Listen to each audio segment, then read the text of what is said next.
Episode 66 Aku bisa melihat segalanya. Selamatkan aku. Gu Kewen membuka mulutnya, suaranya nyaris tak terdengar dan sangat lemah. Yamasa berjongkok dan mengulurkan tangan untuk menyentuh jantung Gu Kewen. Kemudian ia tertegun sejenak dan berkata dengan heran, jantungmu tidak berada di posisi normal. Selamatkan aku. Suara Gu Kewen semakin keras.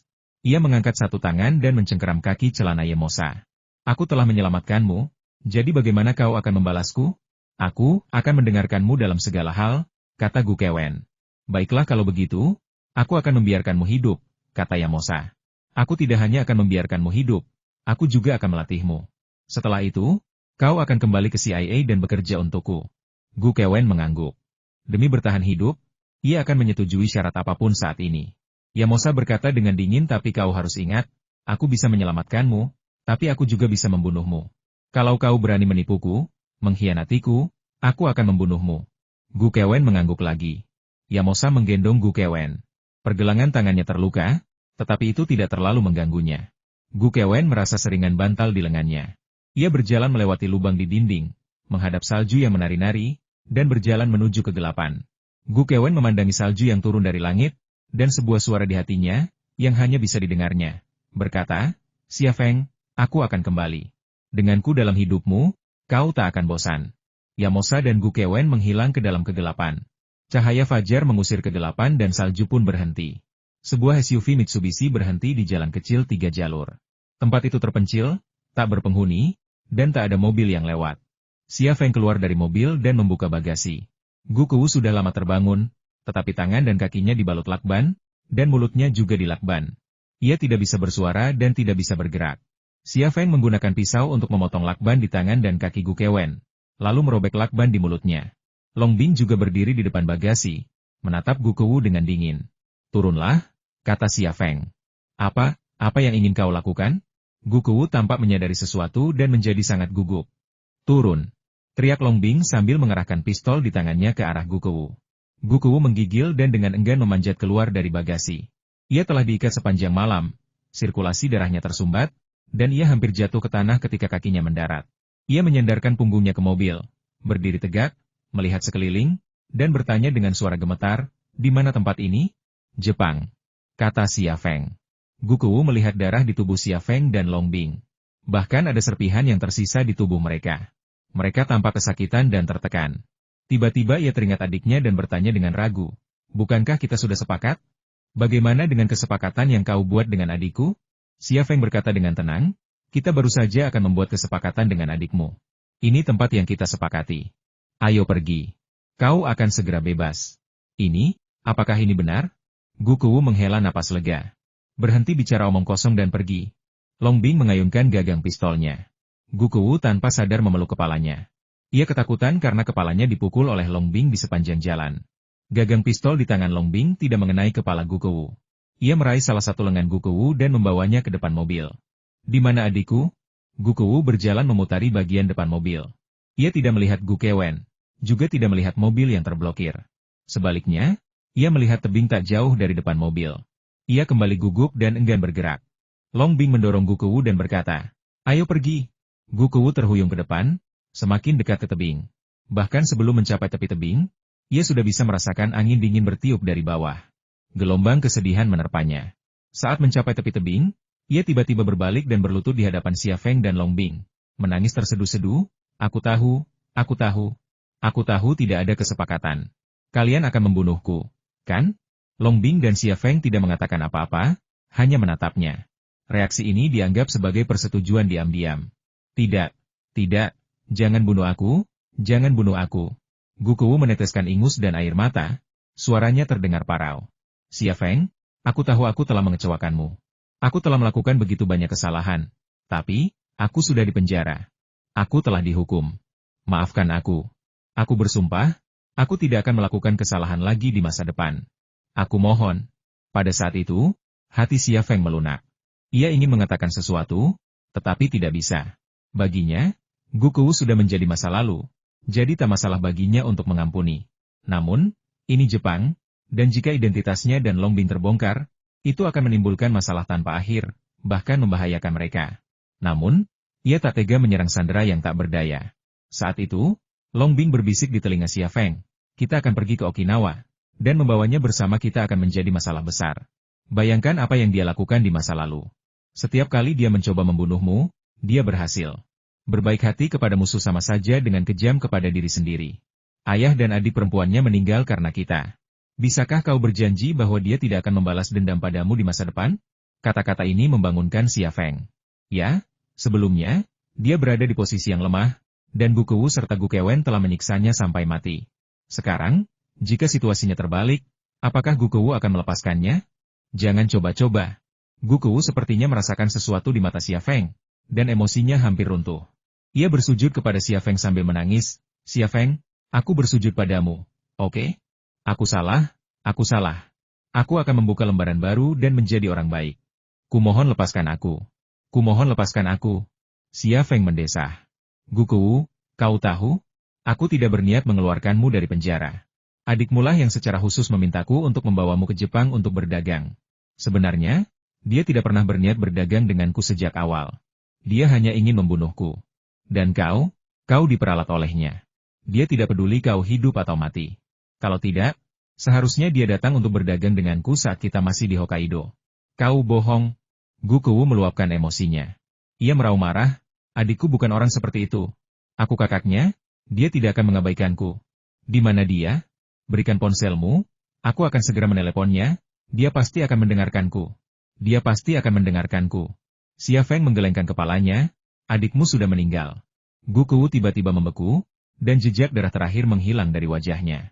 Kata-kata Xia Feng bagaikan palu, menghancurkan harapan terakhirnya untuk bertahan hidup. Ayahnya telah meninggal karena Xia Feng, dan sekarang Xia Feng telah membunuh adik perempuannya, Gu Kewen. Akankah Xia Feng tetap membiarkannya hidup dan memberinya kesempatan untuk membalas dendam? Untuk memotong rumput, akarnya harus dicabut. Dia lebih memahami prinsip ini daripada Xia Feng. Xia Feng terdiam sejenak, lalu berkata, silakan saja dengan tenang. Jika ada kehidupan setelah kematian, aku ingin menjadi orang biasa. Menjalani hidup sederhana sebenarnya tidak buruk. Tidak. Gu Kewu tiba-tiba bangkit, berbalik dan berlari. Anggap saja kau membalas budi Emma Xiaoan. Kalian, keluarga Gu, berutang nyawa padanya, jadi kau harus membalasnya dengan nyawamu. Begitu selesai berbicara, Xia Feng menendang punggung Gu Kewu. Tubuh Gu Kewu terlempar dari tebing, dan jeritan itu datang dari dasar tebing, berlangsung sangat lama. Xia Feng berdiri di tepi tebing dan melihat ke bawah. Tubuh Gu Kewu menghantam tumpukan batu di dasar tebing, dan darah merembes keluar dari bawahnya seperti aliran sungai. Tingginya hampir 100 meter. Belum lagi manusia, bahkan robot pun akan hancur jika jatuh. Long Bing meraih tangan Xia Feng dan berkata, hati-hati, jangan jatuh. Xia Feng mengalihkan pandangannya dan meninggalkan tebing. Dia sudah mati. Kau benar. Kita tidak bisa berbelas kasih kepada orang seperti dia. Saudaraku yang baik, Emma Xiaoan, dibunuh oleh keluarga Gu. Gu Dingshan sudah meninggal, Gu Kewen dan Gu Kewu juga sudah meninggal, dan saudaramu yang baik hati ini dapat beristirahat dengan tenang sekarang, kata Long Bing. Xia Feng menatap langit. Wajah Emma Xiaoan tampak muncul dari balik awan. Senyum mengembang di bibirnya. Xiaoan, aku telah membalaskan dendammu. Beristirahatlah dengan tenang. Embusan angin bertiup, dan Emma Xiaoan di awan tampak tersenyum. Tidak di sana. Apakah kamu masih malu? Tidak, hanya saja. Pelan-pelan saja, ada darah. Jangan bergerak, sulit bagiku untuk menanganimu. Tarik keluar cepat, tarik keluar cepat. Di sebuah kamar penginapan di pinggir jalan, Long Bing berbaring di tempat tidur, rendah hitam gaunnya ditarik hingga ke paha. Xia Feng berlutut di sampingnya, dengan hati-hati mencabut serpihan kayu yang tersangkut di pantatnya dengan pinset. Gundukan seputih salju yang montok, duri-duri tajam, dan darah merah yang berlumuran darah elemen-elemen ini menciptakan sebuah gambaran dengan daya tarik yang tak tertahankan. Tepat setelah mencabut duri, Xia Feng sudah berkeringat deras, pikirannya dipenuhi pikiran-pikiran liar. Setelah serpihan itu dikeluarkan, aliran darah mengalir dari atas ke bawah, meninggalkan jejak yang mencolok di gundukan seputih salju. Darah terus mengalir ke bawah, lalu berhenti. Xia Feng menarik napas dalam-dalam dengan kain kasa, lalu mengulurkan tangan dan menyeka darah dengan lembut. Mata Long Bing hampir berkobar. Ia berbalik menatap Xia Feng, gigi peraknya menggigit bibir dengan lembut, pipinya memerah. Tatapan, ekspresinya, seperti seorang pencinta makanan yang menatap es krim Häagen-Dazs, ingin menelannya bulat-bulat dan melelehkannya sepenuhnya. Xia Feng menempelkan plester pada lukanya, lalu menepuk-nepuk area yang masih utuh dengan lembut. Ia tersenyum dan berkata, bagian belakang sudah ditangani. Sekarang kita urus bagian depan. Kenapa kamu masih terbaring di sana? Balik badan. Long Bing memelototi Xia Feng, lalu berbalik, cepat-cepat melepas mantelnya, dan melemparkannya ke wajah Xia Feng. Aku tahu kau memang tidak pernah serius. Xia Feng berusaha terlihat serius. Apa yang kau bicarakan? Bagaimana mungkin aku tidak serius? Kita di medan perang. Kau terluka, dan tidak ada dokter militer. Kenapa aku harus malu merawatmu? Long Bing mengangkat bahunya, hatinya terbuka. Ayo. Ia begitu terus terang, dan Xia Feng merasa gelisah, matanya terbelalak, tangan dan kakinya kaku. Ia menggenggam serpihan kayu yang tertancap di titik sensitif, lupa cara memegangnya. Long Bing mengerutkan kening. Sudah cukup melihatmu? Kalau sudah, tarik saja untukku. Xia Feng akhirnya sadar, dengan hati-hati mengeluarkan serpihan kayu itu, dan melanjutkan menangani serpihan kayu di bagian kayu lainnya. TV di ruangan itu awalnya menayangkan acara varietas, tetapi tiba-tiba beralih ke berita terkini. Di layar muncul gambar Gunung Fuji dan Ninja Hakai, bersama seorang pembawa acara yang memegang mikrofon dan beberapa mayat tergeletak di belakangnya. Tadi malam, baku tembak brutal terjadi di Yashinobi Hakai. Mayat-mayat ditemukan di Yashinobi Hakai dan di hutan, sehingga jumlah korban tewas menjadi 38. Ini adalah kasus kriminal paling berdarah di Jepang sejak Perang Dunia Kedua. Menurut penyelidikan awal polisi, di antara korban tewas terdapat anggota geng lokal dan beberapa pria bersenjata tak dikenal. Polisi masih menyelidiki situasi spesifik ini. Kami akan terus memantau dan melaporkan perkembangan terbaru kapan saja. Suara pembawa acara. Gangguan mendadak pada berita terkini ini menarik perhatian Xia Feng dan Long Bing secara bersamaan. Keduanya menatap layar TV, mengamati gambar yang ditangkap kamera. Tuan rumah memasuki penginapan pemandian air panas Yashinobi dan tiba di pintu kamar. Fotografer merekam ruangan yang dipenuhi puing dan darah beku. Namun, Gu Kewen tidak terlihat dimanapun. Tuan rumah berdiri di pintu dan berkata, menurut para saksi, pertempuran paling sengit terjadi di ruangan ini. Seorang wanita tewas di ruangan ini, tetapi jasadnya hilang. Xia Feng mengerutkan kening, mungkinkah Yemosha mengambil tubuh Gu Kewen? Long Bing mengingat situasi saat itu dan berkata, seharusnya Yemosha, tapi aku tidak tahu mengapa dia membawa pergi jasad Gu Kewen. Mungkinkah Gu Kewen masih hidup?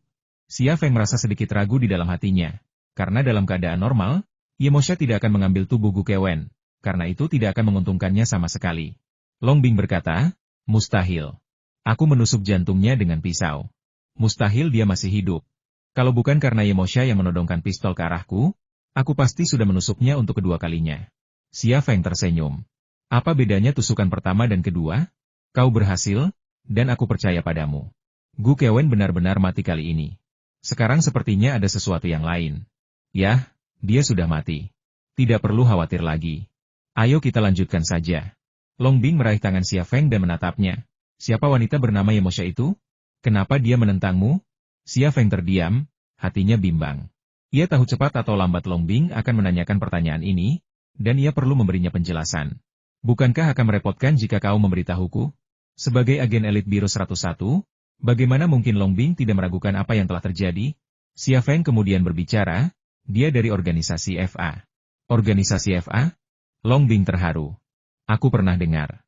Itu organisasi agen bebas internasional, sangat misterius. Yemosha itu dari organisasi FA. Apa tujuannya? Xia Feng tersenyum kecut. Ini aku. Setelah jeda, ia melanjutkan. Sebenarnya, aku telah menemukan beberapa hal saat memimpin proyek emas X Mystic. Akulah satu-satunya yang memiliki akses ke logam paduan kuno itu. Logam itu tidak hanya sangat unik, tetapi juga mengandung energi misterius dan kuat. Meskipun aku belum memecahkan misteri terakhirnya, aku yakin begitu aku berhasil, penemuan itu akan menggemparkan dunia. Hanya itu yang bisa dikatakan Xia Feng kepada Long Bing, dan itu hampir benar. Ia tidak bisa memberitahu Long Bing tentang rahasia dirinya mengonsumsi kapsul AE dan ayahnya yang menjadi agen lepas untuk FA. Meski tidak semuanya, Long Bing merasa lega. Xia Feng adalah satu-satunya di dunia yang bisa mengakses logam kuno dan misterius itu. Satu-satunya yang bisa menggali dan mempelajarinya, satu demi satu harta karun. Tak heran baginya, baik CIA maupun FA ingin menangkap Xia Feng hidup-hidup. Aku ingat kau pernah bilang kenapa hanya kau yang bisa menyentuh logam itu. Kau bilang mungkin karena kau yang memperbaiki kompas waktu itu. Sekarang sepertinya kau benar. Long Bing mendesah. Kalau dipikir-pikir lagi, rasanya seperti takdir aku memintamu memperbaiki kompas. Sudah ditakdirkan kita akan melewati semua ini bersama-sama. Xia Feng merasa sedikit malu dan tidak mengatakan apapun, hanya berkata lirih. Lupakan saja. Kita bicarakan nanti saja. Sekarang giliranku untuk mengobati lukamu. Long Bing menatap Xia Feng dengan mata membara. Lepaskan celanamu. Xia Feng, beberapa menit kemudian, orang yang merawat luka dan yang dirawat pun terjerat, satu sama lain, tak dapat dibedakan. Luka di tubuh mereka tidak memengaruhi gairah mereka. Rasa sakit dan kenikmatan yang mereka rasakan membuat mereka mabuk dan tak mampu melepaskan diri. Pada saat yang sama, Hakai, seorang ninja liar, berada di dalam mobil station wagon yang dimodifikasi. Liang Xiao menatap video pertempuran yang direkam diam-diam oleh seorang turis dengan tatapan bingung. Dalam video tersebut, seorang pemuda Asia mengangkat pistol dan menembak dengan gerakan tajam dan bersih. Ia belum pernah melihat pemuda Asia ini sebelumnya. Tetapi ia punya firasat bahwa pemuda Asia ini adalah Xia Feng, sosok yang pernah sangat ia cintai dan tak terlupakan. Penilaiannya tidak sepenuhnya berdasarkan intuisi. Ia punya bukti pemuda itu menggunakan senapan runduk XL2500, dan bentuk tubuh serta matanya identik dengan Xia Feng. Ia tahu segalanya tentang pemuda itu, dan karakteristik ini saja sudah cukup untuk memastikan bahwa pemuda dalam video itu adalah Xia Feng. Wanita di sebelahnya pasti Long Bing, kan? Bentuk tubuhnya persis sama dengan Long Bing. Mulut Liang Xiao sedikit melengkung, dan ada sedikit nada masam dalam suaranya ketika ia bergumam pada dirinya sendiri. Apa bagusnya dia? Dia dingin dan sama sekali tidak feminin. Kau tidak akan memaafkanku, tapi kau masih bersamanya. Apa kau mau jadi James Bond? Kau selalu punya wanita cantik di sisimu di setiap misi. Dasar playboy. Video tersebut bergetar hebat dan tidak ada gambar Yamosa dan Gu Kewen yang tertangkap sama sekali.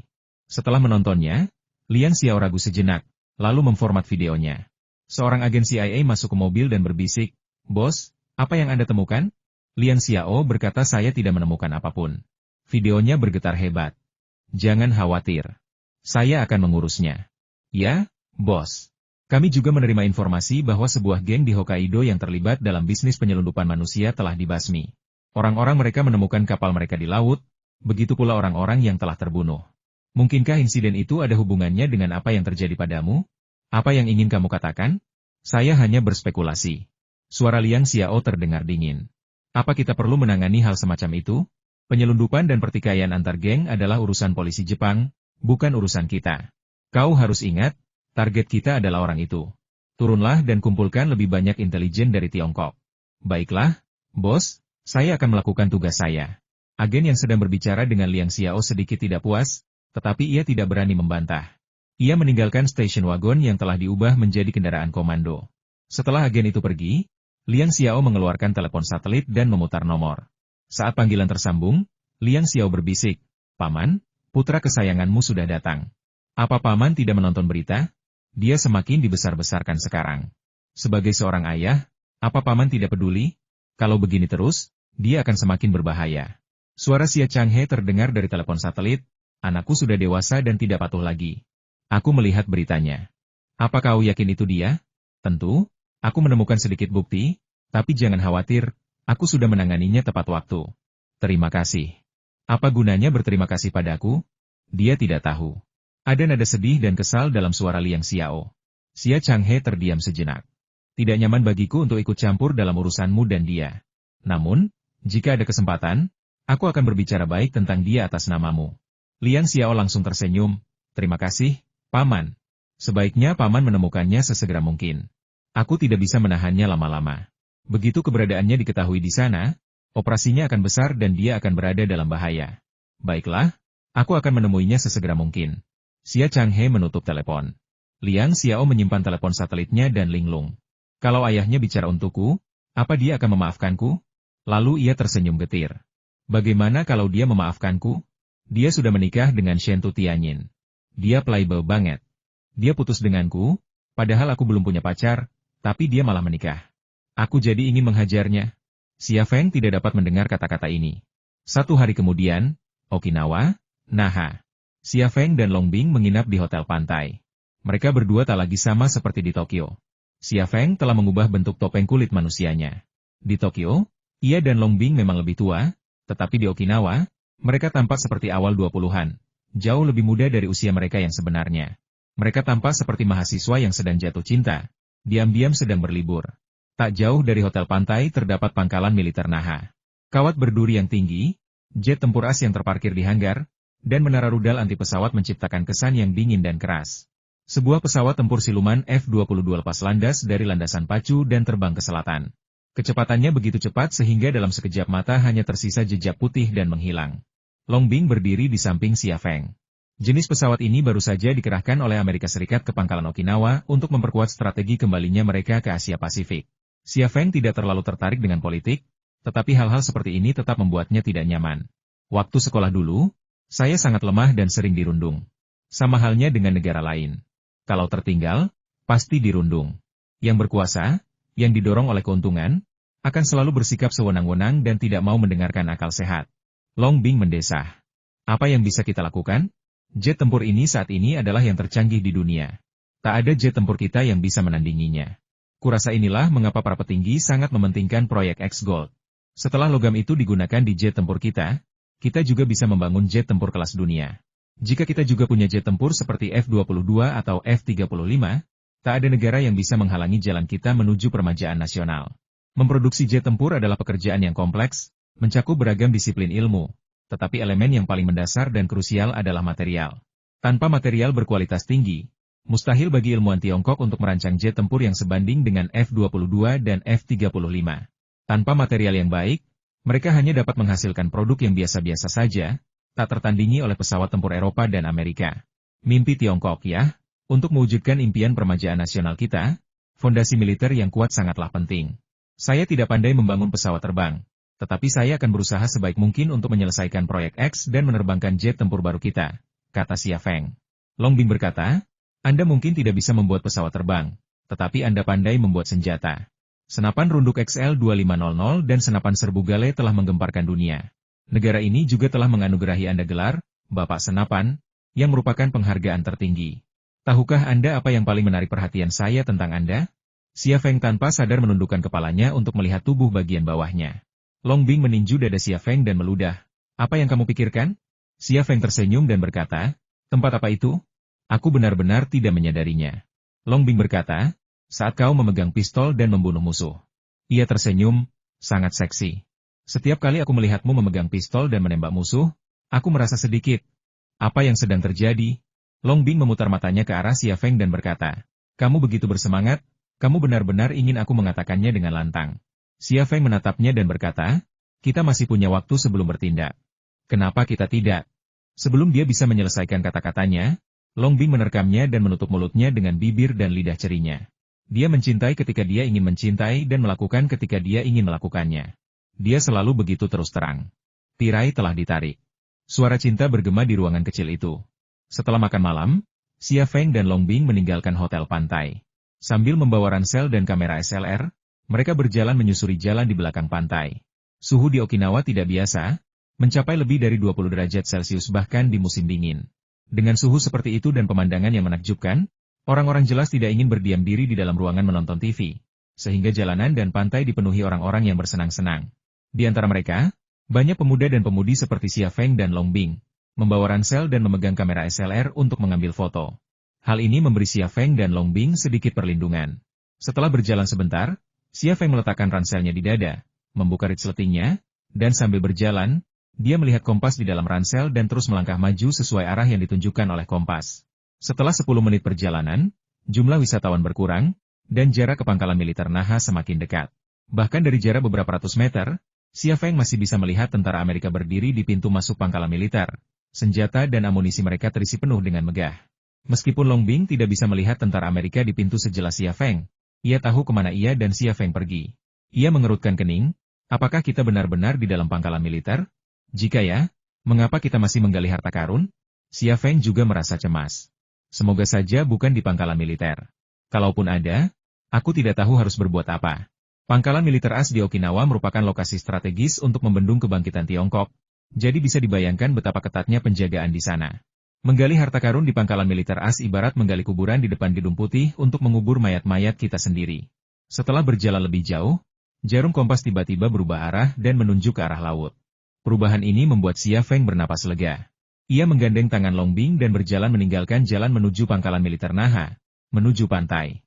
Long Bing juga memperhatikan perubahan jarum kompas dan diam-diam menghela napas lega. Apakah ini membawa kita ke laut? Entahlah, kata Xia Feng. Tapi meskipun di laut, itu lebih baik daripada di pangkalan militer Naha. Kalau di laut, pasti lebih mudah. Kita tinggal sewa perahu dan peralatan selam, dan tidak akan ada yang mengganggu kita. Keduanya mengobrol hingga tiba di pantai. Jarum jam terus menunjuk ke arah laut, hanya dengan sedikit getaran, jauh lebih kecil daripada amplitudo yang menandakan adanya harta karun. Xia Feng sudah sangat berpengalaman dalam hal ini. Sepertinya kita benar-benar perlu menyewa perahu. Xia Feng menutup resleting ranselnya. Laut terbentang di depannya. Tanpa perahu, ia tidak bisa melanjutkan pencarian meskipun ia tahu harta karun itu ada di laut. Long Bing berkata, ayo kita kembali dan cari tempat penyewaan perahu di internet. Kita juga butuh peralatan selam. Tiba-tiba, beberapa tentara Amerika datang dari seberang pantai, membawa botol-botol anggur dan berjalan terhuyung-huyung. Mereka membuat keributan, beberapa mengucapkan kata-kata cabul, beberapa menyanyikan lagu, dan suasananya menjadi riuh. Xia Feng menarik Long Bing menjauh. Seorang prajurit hitam tiba-tiba melihat Xia Feng dan Long Bing dan berteriak, "Hei! Berhenti!" Xia Feng mengabaikan sapaan itu dan malah mempercepat langkahnya. "Persetan kau!" Prajurit hitam itu murka dan mengejar mereka sambil mengumpat, "Kalian berdua babi kuning. Tidakkah kalian dengar aku menyuruh kalian berhenti? Bajingan!" Beberapa prajurit lainnya juga menyusul dan segera mengepung Xia Feng dan Long Bing. Xia Feng diam-diam berteriak dalam hati, "Masalah! Ini adalah situasi yang sama sekali tidak ingin ia hadapi." Dalam keadaan normal, ia pasti sudah bertindak jika pihak lain bersikap begitu kasar. Namun, ia dan Long Bing sama-sama memiliki urusan yang lebih penting, dan mereka tidak mampu menimbulkan masalah lagi. "Persetan denganmu." Prajurit hitam itu mendorong Xia Feng. Prajurit hitam itu sangat kuat, tetapi di mata Xia Feng, itu bukan apa-apa. Namun, ia jatuh ke tanah dengan dramatis, dengan ekspresi panik di wajahnya, dan berkata dalam bahasa Jepang, "Apa yang ingin kau lakukan?" Jadi kalian bajingan Jepang yang bodoh. Seorang tentara kulit putih juga berkata dalam bahasa Jepang sambil tersenyum, "Bermainlah dengan kami sebentar. Lalu kami akan melepaskan kalian." Xia Feng tampak sangat gugup. "Jangan main-main, kamu akan dihukum." "Sialan." Prajurit kulit putih lainnya menendang Xia Feng dan berkata dengan keras, "Kau sudah memasuki area terlarang militer. Kaulah yang seharusnya dihukum. Kami berhak menangkapmu dan mengirimmu ke pengadilan militer. Tapi, jika kau cukup menyenangkan kami akan berpura-pura tidak melihatmu." "Haha, gadis Jepang ini cantik sekali," kata prajurit berkulit hitam itu dengan nada tidak sopan, sambil menatap dada Long Bing dengan penuh nafsu. Xia Feng menahan amarahnya dan berkata, "Bagaimana kalau begini? Kami akan memberimu sejumlah uang, dan kau akan membiarkan kami pergi." "Uang? Uangmu juga milik kami?" "Haha." Prajurit berkulit putih yang bisa berbahasa Jepang itu tertawa gembira dan mengedipkan mata kepada rekan-rekannya. Tepat pada saat ini, Long Bing juga menatap Xia Feng. Xia Feng tersenyum pahit dan mengangguk dengan tenang.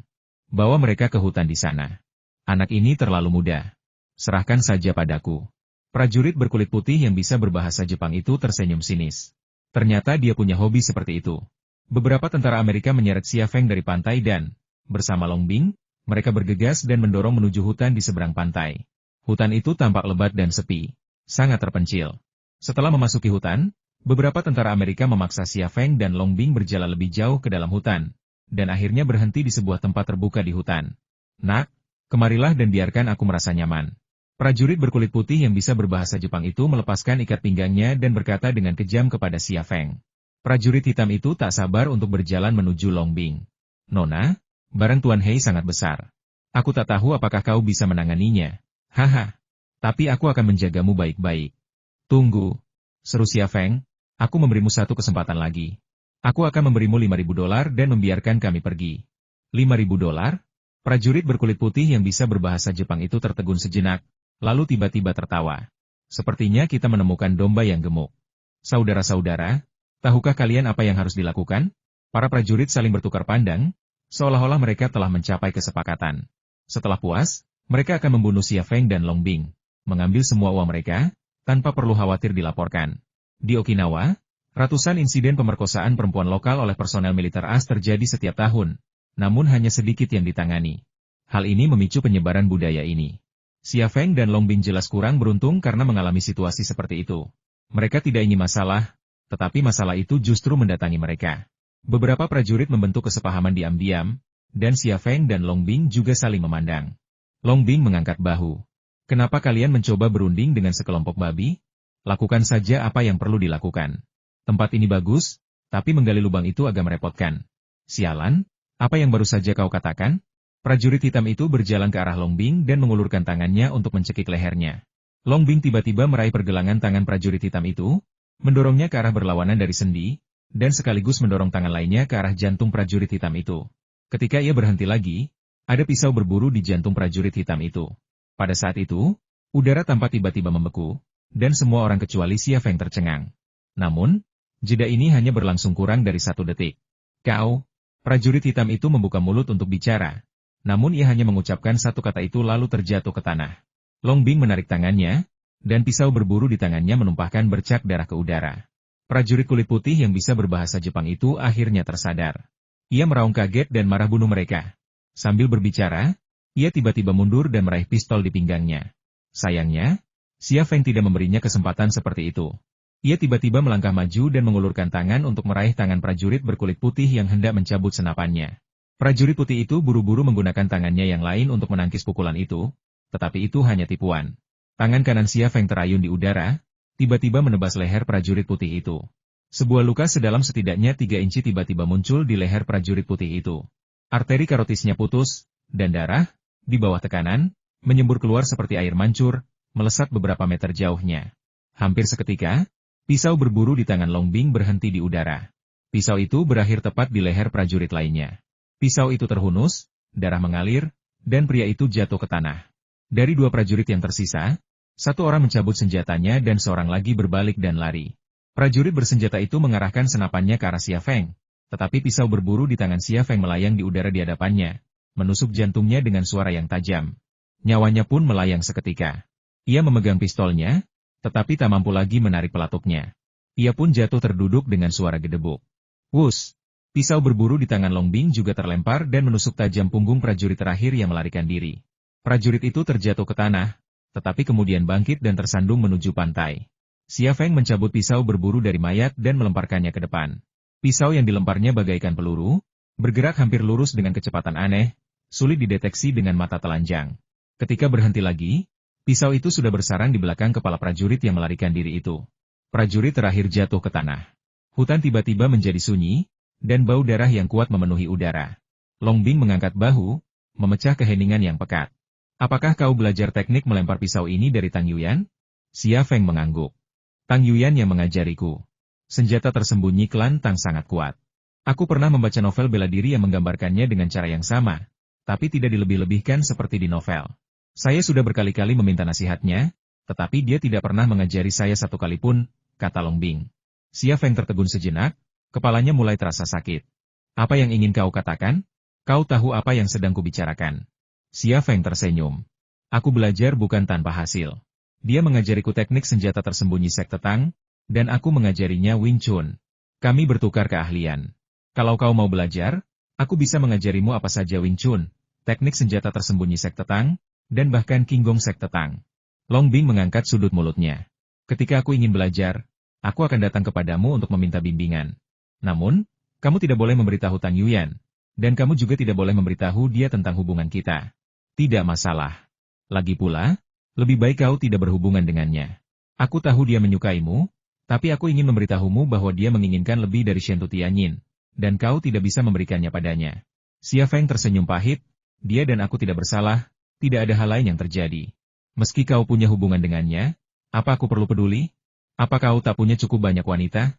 Apa kau perlu aku sebutkan satu persatu? Xia Feng, ia akhirnya tersadar.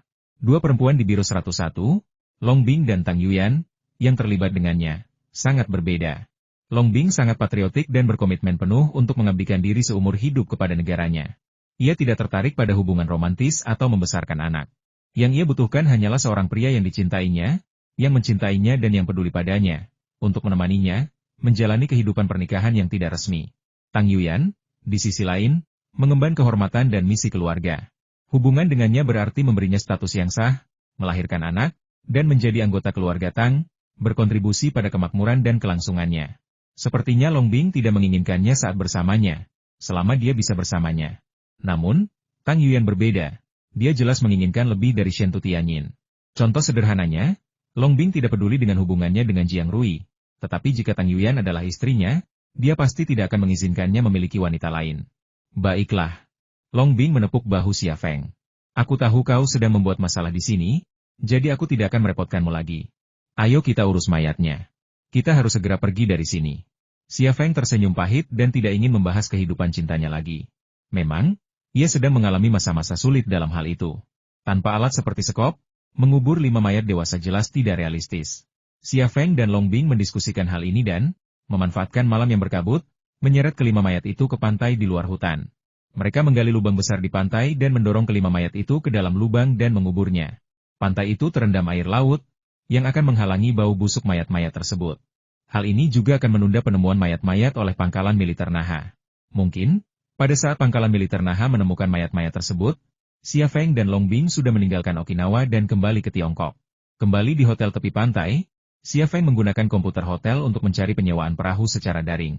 Okinawa pada dasarnya adalah destinasi wisata, jadi ada banyak tempat penyewaan perahu. Setelah mencari, Xia Feng segera menemukan sebuah perusahaan penyewaan perahu di kota kecil tak jauh dari hotel tepi pantai. Mereka menyewa speedboat dan perahu kecil, bahkan yacht kecil jika mereka mampu. Setelah mengonfirmasi perusahaan penyewaan, Xia Feng segera menggunakan telepon hotel untuk menghubungi nomor kontak perusahaan penyewaan. "Tuan, apakah ada yang Anda butuhkan?" Tanya suara seorang wanita. "Saya ingin menyewa perahu. Kapan saya bisa mendapatkannya pertama kali?" Tanya Xia Feng. "Jenis perahu apa yang ingin Anda sewa? Paling cepat besok pagi." "Kapal pesiar," kata Xia Feng. "Ya." "Oh. Kalau begitu, Pak, Anda harus membayar deposit 10 juta yen.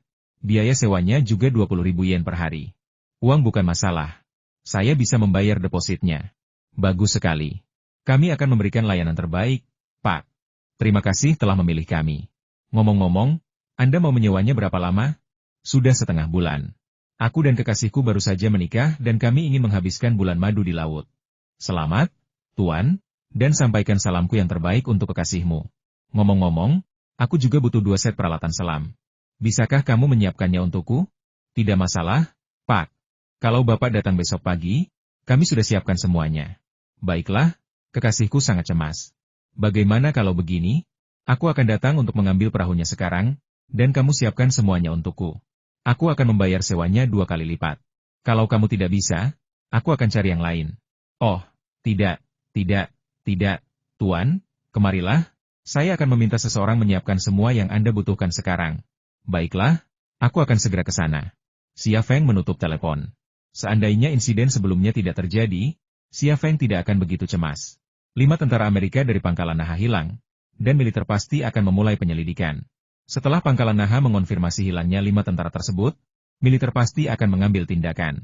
Hal ini dapat memengaruhi misinya dan Long Bing, bahkan berpotensi menimbulkan risiko yang belum diketahui.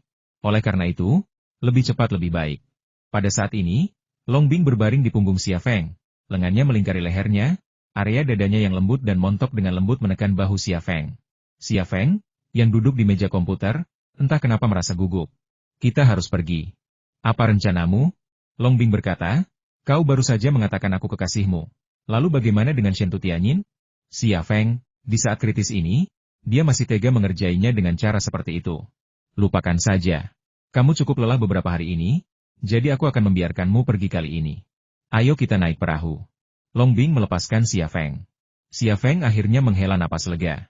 Selama misi mereka di Jepang, ia dan Long Bing hampir tak terkendali, melakukan apapun yang mereka inginkan. Persediaannya sudah lama habis, dan ia kelelahan. Setengah jam kemudian, keduanya tiba di kota kecil itu dan menemukan perusahaan penyewaan perahu. Perusahaan itu bukan perusahaan besar, hanya toko milik keluarga. Mereka memiliki beberapa speedboat, sekitar selusin perahu kecil, dan 2 yacht kecil. Semuanya sangat biasa, jauh dari kapal pesiar mewah yang mereka bayangkan. Wanita yang menjawab panggilan Xia Feng sebelumnya adalah pemilik perusahaan penyewaan mobil. Ia menyambut Xia Feng dan Long Bing dengan hangat. Setelah percakapan singkat, Xia Feng membayar deposit dan sebagian sewa melalui transfer bank, dan kemudian, dipimpin oleh seorang pekerja, menaiki kapal pesiar yang berlabuh di dermaga. Pemiliknya adalah wanita yang sangat perhatian. Ia tidak hanya menyiapkan 2 set peralatan selam sesuai permintaan Xia Feng, tetapi juga menyiapkan persediaan makanan dan air bersih untuk 2 minggu. Ia juga dengan penuh perhatian menghadiahkan kue pengantin dan sebotol anggur merah. Meskipun biayanya tidak mahal, layanannya sungguh penuh perhatian. Tentu saja, layanan gratis ini juga merupakan tanda kesediaan Xia Feng untuk membayar sewa 2 kali lipat. Mengemudikan ia tidak jauh berbeda dengan mengendarai speedboat, Xia Feng dapat mengendalikannya dengan mudah. Ia tidak membuang waktu. Dan setelah pekerja perusahaan penyewaan turun, ia mengemudikan yacht menjauh dari dermaga, menuju ke arah yang ditunjukkan oleh kompas. Di kokpit, Long Bing memandangi kue pengantin dan tak kuasa menahan tawa.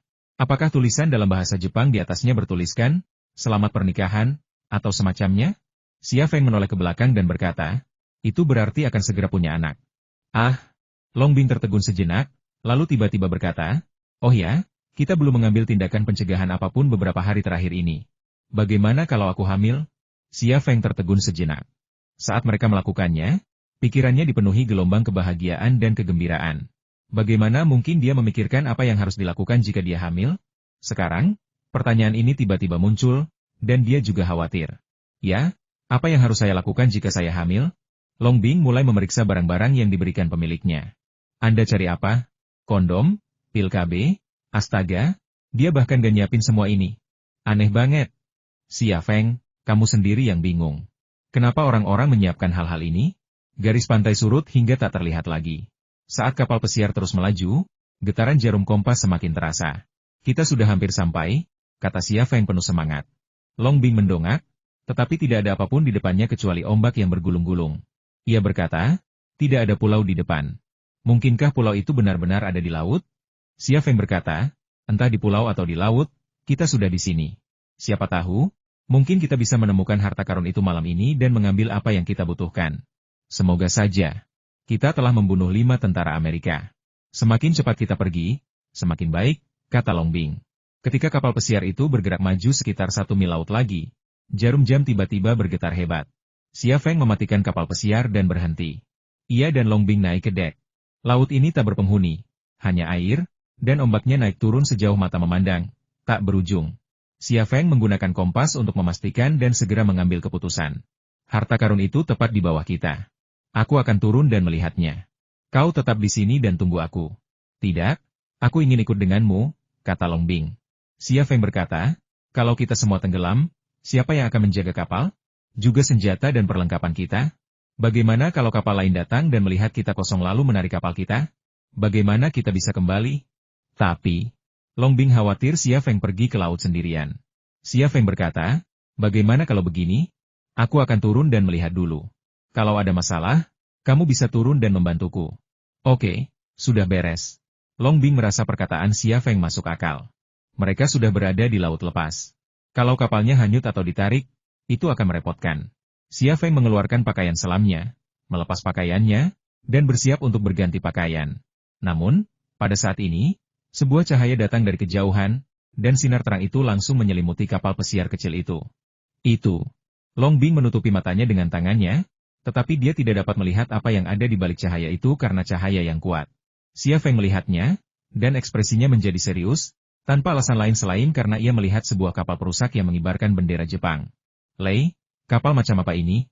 Long Bing juga menjadi gugup.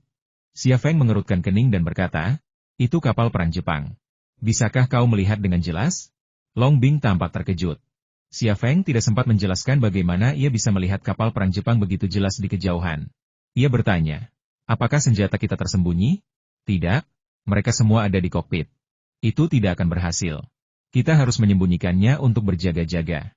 Xia Feng mengikutinya ke kokpit. Kapal perang biasanya tidak repot-repot dengan niat biasa, tetapi jika ada situasi khusus, angkatan laut di kapal perang tersebut akan naik ke kapal untuk diperiksa dan menemukan senjata, yang akan sangat berbahaya, terutama jika senjata mereka adalah senapan runduk XL-2500 dan senapan serbu gale. Jepang tidak memiliki kedua senjata ini. Lagi pula, meskipun kapal pesiar ini penuh dengan senjata, ia tetap tak tertandingi oleh kapal perusak. Dalam krisis ini, bahkan dengan senjata pun, tetap saja tak ada bedanya. Kita hanya bisa mengakali, bukan bermanuver. Long Bing berdiri di dek, menatap cahaya terang. Meskipun matanya kabur, ia tidak bisa membedakan jenis kapal perang itu. Ia berpikir, aneh sekali. Sekalipun penglihatannya bagus, tidak mungkin sehebat ini. Aku masih belum bisa membedakan jenis kapal itu, tapi dia melihat itu kapal perang. Aku penasaran apakah anak-anaknya akan memiliki penglihatan sehebat itu? Tunggu, omong kosong macam apa yang kupikirkan? Xia Feng keluar dari kokpit. Ia datang ke sisi kapal sambil membawa tas tangan besar berisi senapan serbu gale dan senapan runduk XL-2500. Ia mengikat tas itu dengan tali dan melemparkannya ke laut. Tas tangan itu dengan cepat tenggelam ke laut, dan tali yang diikatkan ke pagar pun terentang lurus. Xia Feng berkata, aku menggunakan senjata api aktif. Kalau ada yang mau naik ke kapal untuk diperiksa dan aku tidak bisa kabur, kau harus mengikat simpul dan menenggelamkan peralatan kita ke dasar laut. Long Bing mengangguk untuk menunjukkan bahwa dia mengerti. Xia Feng berdiri di samping Long Bing, dan bersama-sama mereka mengamati kapal perusak yang mendekat. Saat itu, ia melihat tanda di lambung kapal itu adalah kapal perusak Angkatan Laut Jepang, Tachikaze. Beberapa menit kemudian, kapal perusak Tachikaze mendekati kapal pesiar kecil milik Xia Feng dan Long Bing. Lampu sorot di haluan kapal terus menyinari kapal pesiar kecil itu, cahayanya yang terang menyilaukan. Sebuah suara yang diperkuat oleh pengeras suara terdengar dari kapal perusak, "Siapa kalian? Dan apa yang kalian lakukan di sini?" Xia Feng berkata dengan suara keras dalam bahasa Jepang, "Kami adalah warga negara Jepang, saya dan istri sedang berbulan madu." Tak ada lagi pertanyaan dari kapal perang itu, namun kapal perang itu sudah berhenti.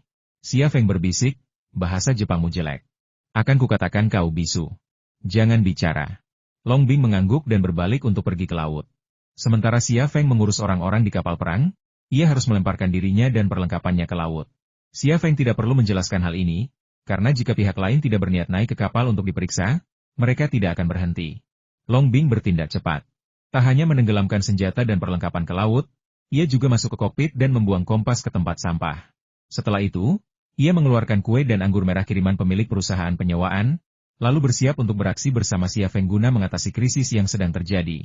Seperti yang diharapkan, tepat ketika Long Bing membawa kue pengantin dan anggur merah ke dek, sebuah speedboat karet diturunkan dari sisi Tachikaze, dan 8 prajurit Angkatan Laut pasukan bela diri melaju dengan speedboat tersebut.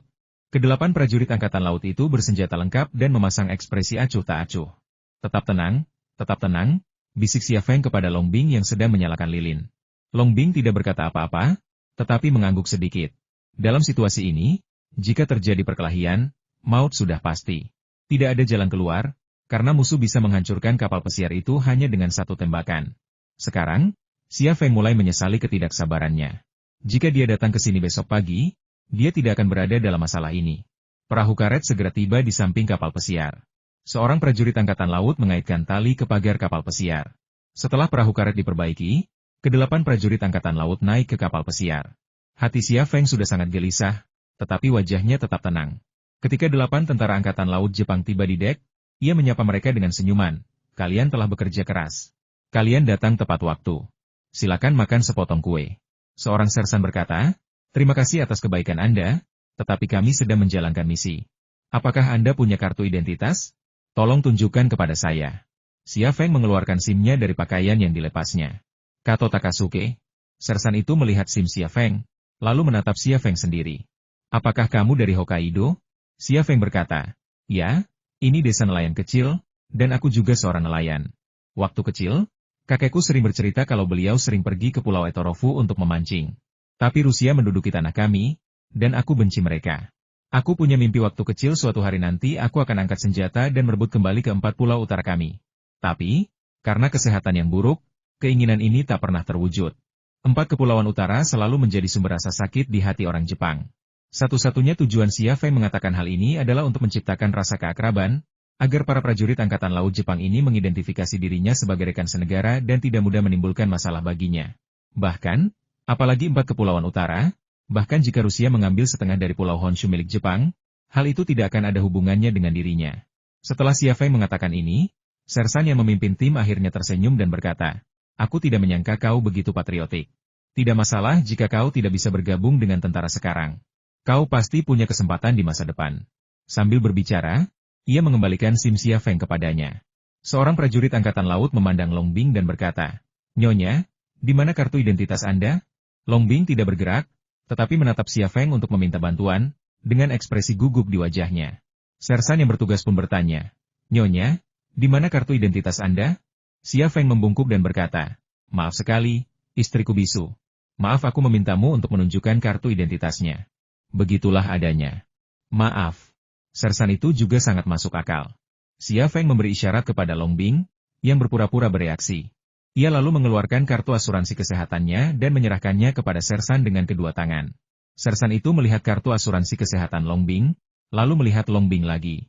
Fotonya sama dengan orang aslinya, dan keduanya sudah memperbarui foto di kartu identitas mereka dalam perjalanan ke Tokyo. Jika foto di kartu identitas masih sama setelah mengubah penampilan, itu akan menjadi kesalahan mendasar. Xia Feng berkata sambil tersenyum, "Tuan, istri saya dan saya berasal dari desa yang sama dan tumbuh bersama. Dia wanita yang sangat baik, tetapi dia bisu. Menikahinya adalah berkah terbesar dalam hidup saya, dan saya akan menjaganya seumur hidup saya." Sersan itu mengembalikan kartu asuransi kesehatan Longbing kepada Xia Feng dan berkata, "Maaf mengganggu Anda. Namun, kami masih perlu memeriksa kapal Anda." "Tidak masalah, tidak masalah," kata Xia Feng, "kita menyewa perahu ini." "Haha, aku ingin membiarkan temperamenku merasakan bagaimana rasanya menjadi kaya. Tapi aku akan bekerja keras dan membiarkannya menjalani kehidupan yang benar-benar kaya." Tak seorang pun memperhatikan Xia Feng. Sersan memberi perintah, dan beberapa prajurit angkatan laut yang datang bersamanya mulai menggeledah seluruh kapal pesiar. Beberapa menit kemudian, seorang prajurit angkatan laut mengambil kompas dari tempat sampah.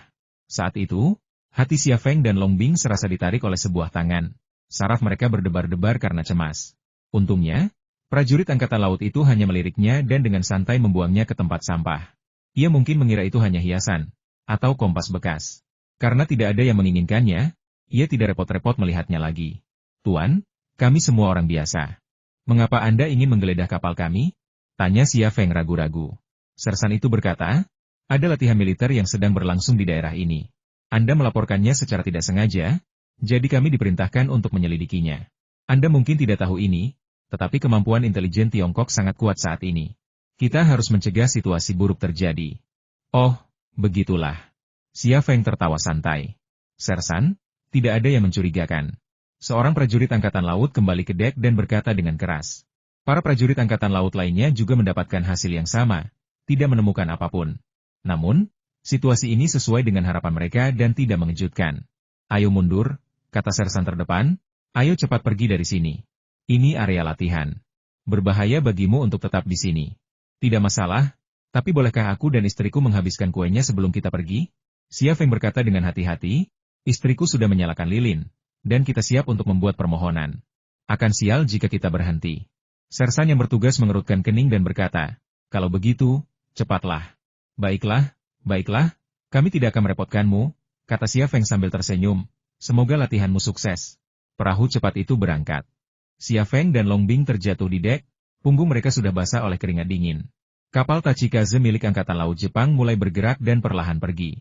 Di sisi kapal perang berdiri sekelompok besar pelaut Jepang, termasuk para pelaut yang baru saja naik ke kapal pesiar untuk diperiksa. "Cepat pergi." Suara lain terdengar dari kapal perang, dengan nada mendesak. Xia Feng panik.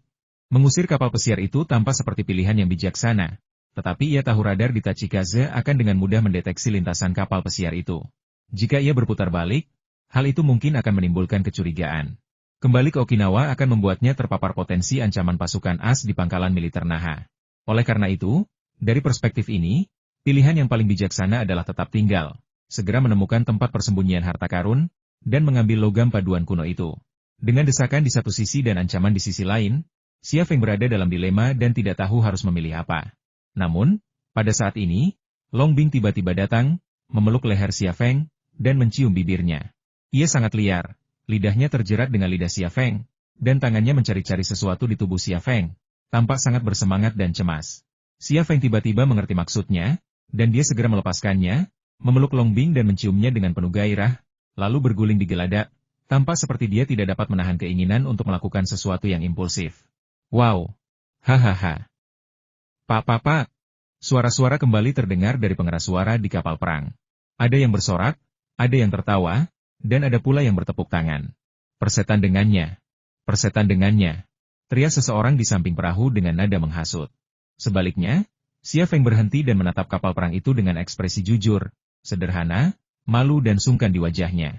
"Haha, anak itu pemalu. Bosan banget. Kalau aku bakal ngentot dia di depan umum. Pengantinnya cantik banget. Area dadanya 65E, kan?" Di tengah kebisingan yang kacau dan tak senonoh, Tachikaze perlahan menghilang. Sebuah kapal pesiar Jepang, 2 warga negara Jepang, mereka tidak curiga. Peringatan dari pengeras suara itu hanya terdengar seperti kata-kata, tanpa desakan lebih lanjut untuk Xia Feng dan Longbing pergi. Memang benar, mereka adalah pengantin baru, menuliskan harapan di kue, bahkan mungkin berhubungan seks, menambahkan bayi ke Jepang semuanya hal yang baik.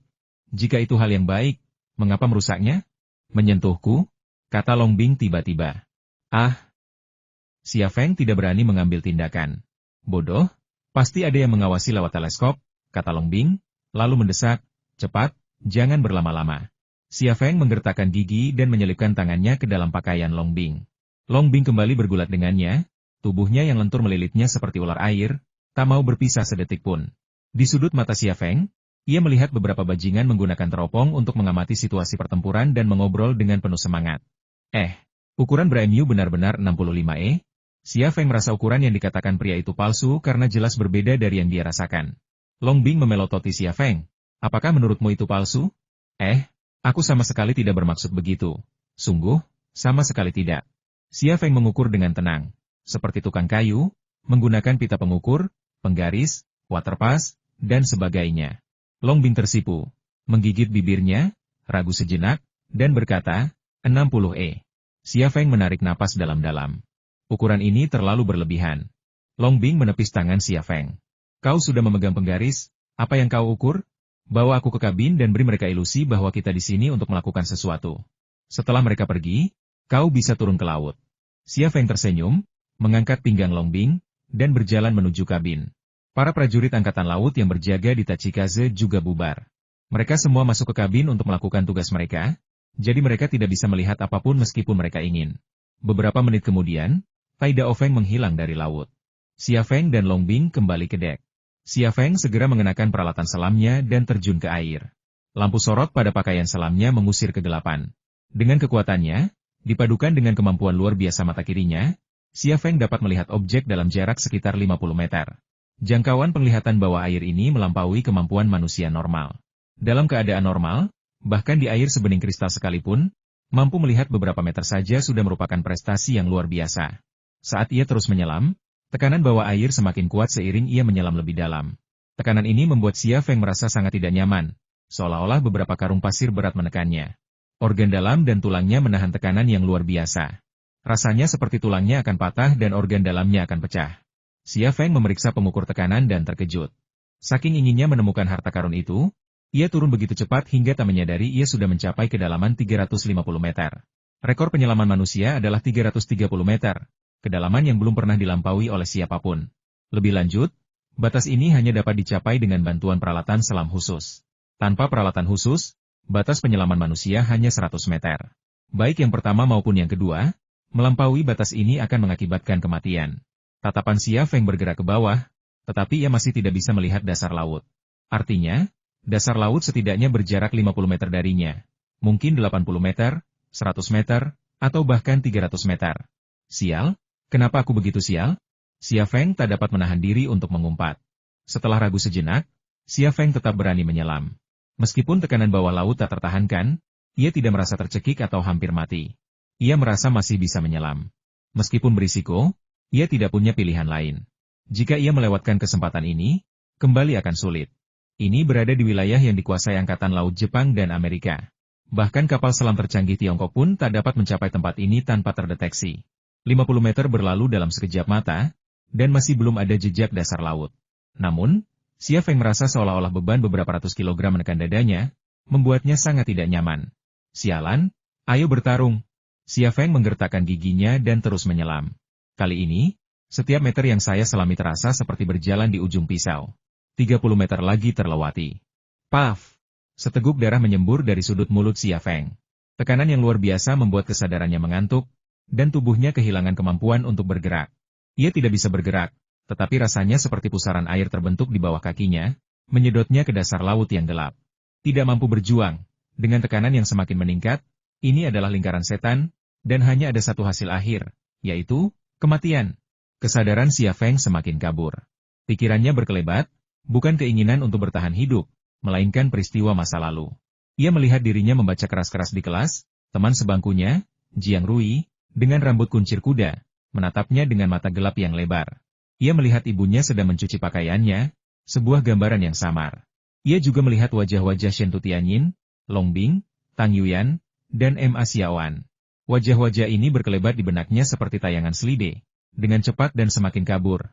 Seperti inilah rasanya saat hampir mati. Namun, tepat ketika kesadarannya hampir memudar, otak Xia Feng tiba-tiba bergetar. Tidak jelas apakah getaran ini berasal dari mata kirinya atau otaknya. Dalam getaran singkat itu, gelombang energi dingin tiba-tiba mengalir dari otaknya, menyusuri pembuluh darah dan saraf, ke seluruh tubuhnya organ dalam, tulang, dan ototnya. Seketika, ia seolah beralih ke mode lain, mode kekuatan super. Tekanan yang luar biasa itu tertiup angin musim gugur, lenyap bagai daun-daun berguguran. Semua rasa tidak nyaman itu pun lenyap dengan cepat, tak meninggalkan jejak. Sedetik atau 2 detik yang lalu, Xia Feng merasa seperti sekarat, tetapi sekarang, rasanya seperti baru saja masuk ke laut, dan tak ada tekanan sama sekali. Energi itu lagi. Apa-apaan ini? Bagaimana bisa ada di tubuhku? Tapi aku tidak bisa merasakannya? Xia Feng dipenuhi rasa heran dan bingung, sekaligus lega. Beberapa saat yang lalu, bahkan ia sendiri merasa seperti akan mati. Tetapi sekarang, ia merasa lebih sehat dan lebih kuat dari sebelumnya. Setelah pengalaman mendekati kematian ini, Xia Feng menemukan sesuatu karena energi misterius di dalam tubuhnya. Potensinya menjadi tak terduga dan tak berdasar. Di Wild Ninja Hakai, ia mengira telah melepaskan potensi penuhnya. Tetapi itu jauh dari kenyataan. Kini, di ambang kematian, potensi yang dilepaskan tubuhnya, tanpa kendali pikiran sadarnya, telah mencapai tingkat yang baru. Namun, apakah ini potensi penuhnya? Tidak ada jawaban. Aku harus memecahkan misteri ini. Sebuah suara terdengar di benak Xia Feng. Ia membalikkan kakinya dan terus menyelam jauh ke dasar laut yang gelap. 100 meter, 200 meter, 300 meter. Dasar laut tampak di depan mata Xia Feng. Ia melihat pengukur tekanan di pergelangan tangannya. Saat melihat hasilnya, ia terkejut. Ia benar-benar menyelam hingga kedalaman 1058 meter. Nilai seperti itu berada di luar jangkauan seluruh umat manusia, bahkan kapal selam Eropa dan Amerika yang ada saat ini tidak dapat menyelam hingga kedalaman ini. Manusia telah mencapai sesuatu yang bahkan kapal selam pun tak mampu lakukan. Hal ini tak dapat dijelaskan oleh sains, tak ada sains yang mampu menjelaskannya. Xia Feng juga senang karena dia tidak membawa Long Bing bersamanya. Jika tidak, dia tidak akan bisa menyembunyikan rahasianya, rahasia tentang Ae. Dasar laut berada tepat di depan Anda, dunia misterius yang tidak dapat dijelajahi manusia. Banyak ikan bioluminesensi berenang anggun di depan mata saya, masing-masing dengan penampilan uniknya sendiri. Tumbuhan bawah laut yang belum pernah terlihat sebelumnya tumbuh di lumpur dan pasir, membentuk hutan yang lebat. Tempat ini belum pernah diganggu manusia. Xia Feng adalah yang pertama. Sebuah kapal karam tiba-tiba terlihat oleh Xia Feng. Akibat tekanan tersebut, sebagian besar lambung kapal runtuh, hanya menyisakan sebagian haluan dan tiang kapal. Xia Feng mengeluarkan kompas, dan jarum kompas menunjuk ke kapal yang tenggelam dan bergetar hebat. Ketemu. Xia Feng berenang dengan gembira. Bangkai kapal itu tertutup rumput laut dan kelp, dan kabin yang hancur telah menjadi rumah bagi ikan-ikan laut dalam. Kedatangan Xia Feng mengejutkan para penghuni asli, membuat mereka panik dan melarikan diri dari kabin. Kawanan ikan menghantam Xia Feng, tetapi serangan mereka tidak membuatnya gentar. Ia naik ke dek dan menemukan tumpukan tulang di bawah tiang kapal yang terisolasi. Di samping kerangka itu terdapat beberapa artefak logam. Setelah mengamati lebih dekat, Xia Feng menyadari bahwa itu adalah potongan-potongan baju zirah. Kemudian, di bawah kerangka itu, ia menemukan sebuah pedang. Ia menyeka lumpur dan rumput laut dari bilahnya dan melihat beberapa aksara Mandarin Jinyiwei. Ini adalah bukti bahwa kapal yang tenggelam itu adalah kapal perang dinasti Ming. Kemungkinan besar, itu adalah kapal harta karun dinasti Ming yang paling canggih di dunia pada masa itu. Ryukyu dulunya merupakan negara bawahan dinasti Ming, jadi wajar saja jika kapal perang Ming muncul di sini. Namun, tidak ada yang tahu apa penyebab karamnya kapal tersebut. Xia Feng meninggalkan dek haluan, menggunakan tangannya untuk mendorong vegetasi yang lebat, dan merangkak ke lambung kapal yang runtuh. Xia Feng menemukan banyak kerangka di dalam lambung kapal yang runtuh, beserta baju zirah dan senjata yang relatif terawat baik. Kerangka dan artefak ini tergeletak tenang di bawah air, tertidur di dunia yang gelap ini selama berabad-abad. Melihatnya seperti kembali ke masa dinasti Ming. Xia Feng tak kuasa menahan diri untuk membayangkan hal ini, sebuah kapal perang Ming berlayar di antara ombak, membawa dekrit kekaisaran ke Kepulauan Ryukyu. Di atas kapal terdapat para jenderal yang tinggi dan gagah berani, para manajer pabrik yang pucat pasi, para pengawal kekaisaran yang gagah berani dan garang, dan mungkin bahkan beberapa wanita berpakaian glamor. Mereka mengobrol dan tertawa, sibuk dengan urusan mereka sendiri, tak menyadari malapetaka yang akan datang. Tiba-tiba, gelombang besar menghantam. Gambar-gambarnya begitu jernih dan hidup sehingga Xia Feng merasa seolah-olah berada di atas kapal perang Ming. Ia telah menyaksikan sendiri orang-orang ini, dan setiap wajah tampak begitu nyata dan familiar. Xia Feng menggelengkan kepalanya kuat-kuat. Ada apa denganku? Kenapa otakku membayangkan gambaran seperti itu? Aneh sekali. Kenapa aku merasa begitu familiar? Entah kenapa. Xia Feng tiba-tiba teringat kalimat yang sering diucapkan Putri Yongmei, aku telah menunggumu sangat lama. Teringat slogan Putri Yongmei, Xia Feng tak kuasa menahan senyum getir. Apa yang kupikirkan? Aku dan orang-orang ini berasal dari era yang berbeda. Bagaimana mungkin aku punya hubungan dengan mereka? Perjalanan waktu jelas tidak ada di dunia ini. Kalaupun ada, pasti ada di novel yang membosankan. Sangat sulit untuk bergerak di dalam lambung kapal yang runtuh. Xia Feng harus memindahkan beberapa potong kayu hampir setiap meter yang ia lewati. Terkadang ia bahkan harus merangkak di antara celah-celah kayu seperti anjing. Baru 20 menit kemudian ia mencapai tujuan akhirnya. Sebuah kabin yang masih terawat baik. Pintu kabin terkunci. Tetapi setelah berabad-abad terpapar air laut, garam laut telah lama mengikis kunci besinya. Xia Feng merobek kunci itu dengan mudah. Ia mendorong pintu dan masuk ke dalam kabin. Kabin ini bukan ruang kargo, melainkan kabin untuk ditinggali. Terdapat tempat tidur kayu di dalam kabin, yang belum roboh. Tempat tidurnya bahkan masih memiliki spray dan selimut. Semuanya sangat lengkap dan tampak seperti baru. Namun, bukan itu yang paling mengejutkan Xia Feng. Yang paling mengejutkannya adalah wanita yang terbaring di tempat tidur. Ia berpakaian indah, anggun, dan bermartabat. Ia tak hanya cantik memukau, tetapi juga memiliki sosok seksi yang memukau. Dia bukan orang lain. Dia adalah Putri Yongmei Zhu Xuanyue. Ketika Xia Feng melihat wajah Putri Yongmei dengan jelas, kepalanya terasa seperti dihantam palu godam. Bahkan pikirannya pun terhenti dan kosong. Ia tahu lebih dari siapapun bahwa Putri Yongmei telah meninggal di White Horse Tomorrow City, Afghanistan. Ia sendiri yang menggali kuburnya, membuka peti mati gioknya, dan mengambil logam paduan kuno dari dalamnya. Ia juga menyaksikan tubuhnya hancur di hadapannya, berubah menjadi tumpukan bubuk. Dan sekarang, ia benar-benar telah menempuh perjalanan ribuan mil untuk muncul di kabin kapal karam ini. Apa yang sedang terjadi? Imajinasi Xia Feng telah berubah menjadi lubang hitam, tanpa dasar. Putri Yongmei berbaring tenang di tempat tidur. Wajahnya sepucat batu giok, ekspresinya tenang. Wajahnya tidak menunjukkan tanda-tanda kematian yang akan datang, seolah-olah kapal karam itu tidak ada hubungannya dengan dirinya. Kapal itu telah tenggelam, jadi tenggelamlah ia, dan ia tertidur, tanpa ada yang mengganggunya. Kau? Bagaimana kau bisa muncul di sini? Apa-apaan kau? Xia Feng akhirnya tersadar dan bergumam pada dirinya sendiri. Ini adalah pertanyaan, tetapi saya khawatir bahkan Tuhan akan merasa sulit untuk menjawabnya. Setelah ragu-ragu beberapa detik, Xia Feng bertindak. Ia mengulurkan tangan dan mencubit pipi Putri Yongmei. Pipinya terasa dingin, tetapi kulitnya masih elastis. Kemudian, ia mengulurkan tangan dan membuka kancing baju Putri Yongmei. Seperti dugaannya, ia melihat seutas tali panjang dari logam kuno yang melingkari leher Putri Yongmei. Dada seputih salju dan lembut, paduan misterius dan kuno, seputih salju, hijau misterius, dan merah muda sehalus benang sari. Gambaran yang dibentuk oleh elemen-elemen ini sungguh mengejutkan dan membuat jantung berdebar kencang. 1, 2, 3, 4, 21. Xia Feng dengan cepat menghitung logam-logam kuno yang tergantung di leher Putri Yongmei. Jumlahnya mengejutkannya, sekaligus membuatnya gembira. Ia menemukan bahwa logam paduan kuno itu dapat dibentuk menjadi kotak berbentuk kubus, dengan 5 bagian di setiap sisinya. Ia telah mengumpulkan 7 bagian, membentuk satu sisi yang utuh. Kini, ia telah menemukan 21 bagian logam paduan kuno itu, yang berarti ia hanya membutuhkan 2 bagian lagi untuk melengkapi kotak itu. Di mana 2 keping sisanya? Sebaiknya ada di sini. Xia Feng lelah menggunakan petunjuk baru untuk menemukan lokasi harta karun berikutnya. Ia berharap beruntung dan menemukan 2 keping sisanya juga ada di kabin ini. Selama dia mengumpulkan ke-30 keping komponen logam paduan kuno, dia akan memperoleh kesempatan untuk mengungkap rahasia utama Ai. Sungguh menarik untuk membayangkan hal-hal seperti itu. Setelah berpikir dengan tenang selama beberapa saat, Xia Feng tiba-tiba mengulurkan tangan dan mencubit rahang Putri Yongmei. Sebuah benda perunggu samar-samar terlihat di antara gigi mutiara dan lidah ungu Putri Yongmei. Benda itu juga merupakan bagian dari logam paduan kuno.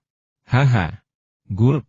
Xia Feng begitu gembira hingga lupa bahwa ia sedang berada di laut dalam. Saat ia membuka mulut untuk tertawa, ia meneguk air laut, yang membuatnya tersedak. Keberuntungan tampaknya telah datang. Putri Yongmei sedang mengunyah sepotong, dan ia hanya membutuhkan 1 potong untuk menyusun kotak logam kuno itu menjadi utuh. Xia Feng menarik logam paduan kuno itu keluar dari mulut Putri Yongmei, lalu melepaskannya dari lehernya.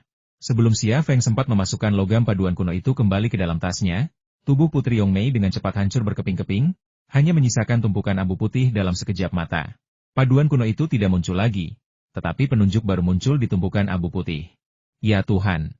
Xia Feng sangat tertekan. Ia berharap Putri Yongmei mungkin telah menelan potongan terakhir logam paduan kuno itu, dan tindakan sederhana akan menyelesaikan masalah. Namun, tubuh Putri Yongmei mulai menggumpal, menandakan bahwa tidak ada bagian logam paduan kuno di dalam perutnya. Tanpa diduga, Putri Yongmei memang telah menelan sesuatu, tetapi bukan bagian logam paduan kuno itu, melainkan jarum penunjuknya. Zhu Xuanyue, apa kau bercanda? Ah! Kenapa kau tidak berikan saja potongan terakhir itu padaku dan selesaikan saja? Kenapa kau menyimpan potongan terakhir itu dan ingin bermain-main denganku lagi? Dasar pengoda. Xia Feng tak kuasa menahan umpatan dalam hatinya. Tangan dan bagian-bagian logam kuno itu ada di tangannya, dan Putri Yongmei telah menghilang. Namun, ia meninggalkan segudang misteri yang terus menghantui Xia Feng. 10 detik setelah Putri Yongmei menghilang, spray dan selimut di tempat tidur juga larut di air laut dan berubah menjadi abu. Xia Feng sudah lama terbiasa dengan fenomena ini. Paduan kuno itu mengawetkan mayat, dan benda-benda di sekitarnya pun terlindungi dengan cara yang sama. Ini adalah energi misterius, yang tampaknya membentuk medan kecil. Di dalam selubung energi ini, mayat dan benda-benda tetap tak terhancurkan. Namun, begitu berada di luar medan ini, akumulasi efek waktu meletus, seolah-olah ratusan tahun telah berlalu dalam sekejap. Dan dalam ratusan tahun ini, apapun yang seharusnya terjadi, terjadilah. Namun, ada pula beberapa barang yang terawat baik, yang merupakan beberapa barang yang digunakan oleh Putri Yongmei, termasuk cermin perunggu untuk berpakaian, perhiasan di dalam kotak perhiasan, dan 2 vas yang sangat indah. Xia Feng mengumpulkan barang-barang ini dan memasukkannya ke dalam tas kanvas besar yang dibawanya. Barang-barang ini dianggap sebagai hadiahnya atas operasi ini. Akhirnya, Xia Feng memasukkan 22 keping logam paduan kuno yang telah dikumpulkannya ke dalam sebuah tas kecil yang telah disiapkan sebelumnya. Saat ia hendak menutup resleting tasnya dan pergi membawa harta karunnya, sebuah pikiran tiba-tiba muncul di benaknya. Aku menemukan jasad Putri Yongmei di sebuah makam kuno di Afghanistan, dan sekarang jasadnya muncul kembali di sini. Kedua jasad itu persis sama. Mungkinkah mereka saudara kembar? Tunggu, bagaimana mungkin ada saudara kembar identik? Aku punya 22 keping logam kuno di tanganku. Jika aku melepaskan Putri Yongmei, menurut aturan bahwa semakin banyak logam kuno yang ada, semakin lengkap Putri Yongmei nantinya, akankah dia memberitahuku sesuatu yang berharga? Pikir Xia Feng dalam hati. Memikirkan hal ini, mata kirinya tampak tergoda kuat. Mata kirinya sedikit berkedut dan membangkitkan kemampuannya. Penglihatan itu menembus logam paduan kuno itu, dan perasaan yang familiar namun menakutkan itu kembali. Ketika perasaan itu memudar, seorang wanita muncul dari kabin kuno itu. Ia telanjang bulat, sehalus batu giok. Tubuhnya tampak tanpa cacat, murni, dan polos. Wajahnya tetap memukau, anggun, dan bermartabat. Putri Yongmei muncul kembali. Namun kali ini, ia tak lagi lembut dan menawan. Begitu muncul, ia berteriak pada Xia Feng, "Brengsek! Kau berjanji takkan mengurungku lagi, tapi kau tetap melakukannya." Xia Feng membuka mulut untuk berbicara, tetapi begitu ia membuka mulut, seteguk air laut langsung masuk ke mulutnya. Ia kemudian menyadari bahwa ia telah melakukan kesalahan mendasar. Jelas ini bukan tempat yang tepat untuk berbicara dengan Putri Yongmei. "Aku benci kamu. Aku benci kamu." Putri Yongmei melambaikan tangannya dan menampar pipi Xia Feng. Pandangan Xia Feng tiba-tiba beralih ke sepotong logam paduan kuno, dan dia melihat tembus. Putri Yongmei menghilang ke dalam kabin. Xia Feng tersenyum pahit, menggelengkan kepala, lalu meninggalkan kabin. Percakapan baru memang perlu, tetapi ia akan menemukan tempat yang terbuka dan sepi. Ini juga perlu karena Putri Yongmei yang muncul kali ini sangat agresif. Saat kembali ke permukaan laut, Xia Feng tidak hanya membawa kembali barang-barang di tempat harta karun, tetapi juga mengambil senjata dan perlengkapan yang tenggelam ke dasar laut. Melihat Xia Feng muncul, Long Bing berkata dengan gembira, "Kamu akhirnya kembali. Kalau kamu tidak segera kembali, aku akan turun untuk mencarimu." Saat dia melihat Xia Feng, yang dia pedulikan bukanlah benda-benda di tempat harta karun itu, melainkan Xia Feng. Xia Feng naik ke kapal pesiar, tetapi kehilangan keseimbangan dan terhuyung-huyung ke dek. Ia mengandalkan energi misterius dalam dirinya untuk menopangnya hingga saat ini. Kembali ke kapal pesiar, tekanan untuk bertahan hidup tiba-tiba lenyap. Relaksasi ini terasa seperti tulang yang patah, dan ia tak mampu lagi bertahan. "Apakah kamu baik-baik saja?" Long Bing datang dengan tergesa-gesa untuk membantu. Xia Feng berkata, "Cepat-cepat jangan kemari." Kamu Long Bing tidak tahu mengapa Xia Feng seperti ini. Xia Feng berkata, 22 keping logam paduan kuno yang kita temukan kali ini cukup besar. Jangan dekat-dekat denganku. Itu sangat berbahaya. Long Bing akhirnya mengerti mengapa Xia Feng tidak membiarkannya lewat, dan juga tercengang oleh kata-kata Xia Feng. "Berapa lama waktu yang kubutuhkan?" tanya Xia Feng. 1 jam, kata Long Bing. Xia Feng melirik ke arah laut tanpa sadar dan tiba-tiba teringat sesuatu. "Cepat dan nyalakan perahunya. Kita harus keluar dari sini." "Tapi kamu..." Long Bing menatap Xia Feng dengan cemas. Xia Feng berkata, "Aku baik-baik saja. Aku akan pulih setelah istirahat." "Baiklah kalau begitu, aku akan mengemudikan perahu." Long Bing berjalan menuju kokpit. Xia Feng tiba-tiba memanggilnya. "Ngomong-ngomong, kamu mau pergi kemana?" Long Bing berkata, "Kita tidak jauh dari Pulau Diaoyu. Cadangan bahan bakar kita akan memungkinkan kita mencapai wilayah laut itu. Setelah kita melewati wilayah laut itu, kita bisa menghubungi angkatan laut kita untuk mengawal kita kembali. Kalau begitu, mari kita lakukan sesuai rencanamu." Xia Feng menghela napas lega, lalu berbaring tak bergerak di dek, menunggu saat kekuatan fisik dan mentalnya pulih. Semenit kemudian, Long Bing menyalakan kapal pesiar dan, dipandu oleh instrumen navigasi, berlayar menuju Pulau Diaoyu. Dengan perahu dan persediaan bahan bakar, ia dan Xia Feng tidak perlu lagi kembali ke Okinawa. Seiring berjalannya waktu, kekuatan dan semangat Xia Feng berangsur pulih. Setengah jam kemudian, ia turun dari dek. Langit malam perlahan melintasi pandangannya, bintang-bintang yang jauh namun bersinar, menyilaukan mata. Angin laut yang asin dan basah membelai pipinya, menghanyutkan pikirannya. Terakhir kali, Putri Yongmei mencoba mencuri kapsul Aiku di ruang bawah tanah pabrik militer Leima. Kali ini, dia ingin menyerangku. Tapi dia bilang dia tidak bisa menyakitiku karena hanya aku yang tersisa. Jadi, apakah serangannya itu palsu? Dia benar-benar ingin mencuri kapsul Aiku? Kejadian di dasar laut yang karam itu perlahan muncul di benak Xia Feng, dan hal itu pun membangkitkan kewaspadaannya. Saat itu, melepaskan Putri Yongmei memang merupakan keputusan gegabah yang diambil tanpa pertimbangan matang. Namun, hal ini tidak memengaruhi keinginan Xia Feng untuk melepaskannya dan berbincang dengan baik. Ia sudah memiliki 29 keping logam kuno di tangannya, dan seluruh kotak hanya kehilangan satu keping. Ini berarti ia sudah memiliki kotak yang hanya kehilangan satu bagian. Jika Putri Yongmei dibebaskan dalam keadaan seperti ini, seberapa lengkapkah kondisinya? Sulit untuk memastikannya, tetapi yang pasti adalah dia. Seperti kotaknya, hampir selesai. Putri Yongmei sudah hampir menjadi putri seutuhnya. Dia pasti tahu banyak rahasia tentang Ai. Pikiran ini menggairahkan Xia Feng, dan ia bahkan merasa ingin segera menyusun kotak itu dan melepaskan Putri Yongmei. Namun, ia akhirnya menyerah pada ide yang menggoda ini. Alasan ia menyerah adalah Long Bing. Putri Yongmei tidak bisa menyakitinya, tetapi ia bisa menyakiti Long Bing. Jika Putri Yongmei melampiaskan dendamnya pada Long Bing, itu akan menjadi bencana. Lei, apakah kamu merasa lebih baik? Suara Long Bing terdengar. Xia Feng akhirnya menenangkan pikirannya dan menjawab, aku sudah jauh lebih baik sekarang. Jangan khawatir. Aku akan menyembunyikan barang-barang itu dan kembali mencarimu. Long Bing memperhatikan Xia Feng memasuki kabin. Setelah jeda yang lama, ia bergumam, kau menyembunyikan rahasia. Kau tidak memberitahuku. Apakah karena kau menyembunyikan sesuatu? Atau bahkan kau tidak tahu? Apakah kau juga mencari jawabannya?